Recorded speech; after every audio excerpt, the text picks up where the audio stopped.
sister's last leap day, facing rare disease and saying goodbye. The only fitting moment to ask a loved one to die might be when they already are dying. That's where I found myself on Rare Disease Day, sitting beside my sister, Kim, in hospice. The date was February 29th, a leap year anomaly. I tried for nonchalance. "It's Rare Disease Day today," I said. Kim, ever the realist, saw through my act instantly. She knew I was terrible at pretending. The idea was simple, brutally so.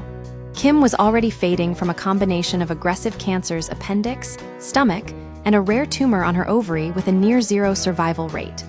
Her battle had been extraordinary, outliving expectations after a radical surgery, HIPEC, that left her walking her sons to kindergarten against all odds. But now, the cancer had returned and all treatments had failed.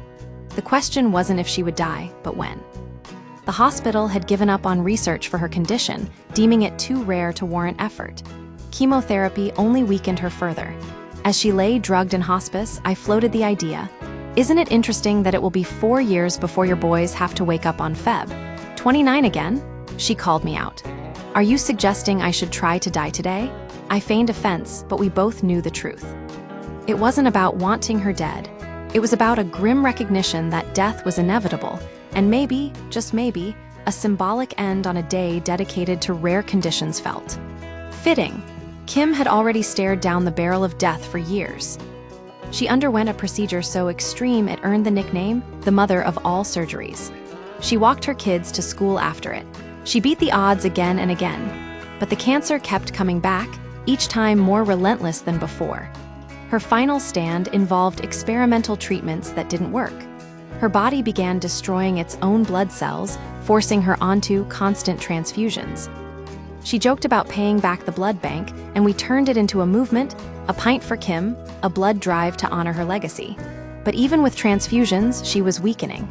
She stopped treatment, and hospice was the next step. The absurdity of it all hit me hard. Kim, always strong-willed, even suggested flirting with visitors while hooked up to machines. She didn't seem like someone who was about to die.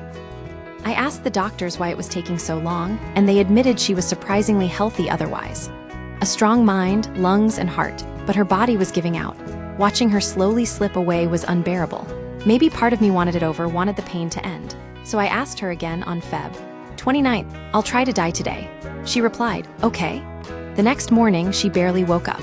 By March 3rd, she was gone, 3 days too late for the symbolic end she might have chosen. But her legacy lived on. The blood drive set a state record, breaking it every year since. Kim, who never complained, who always served others, left behind a final act of kindness. She taught us that even in the face of death, love and service matter most.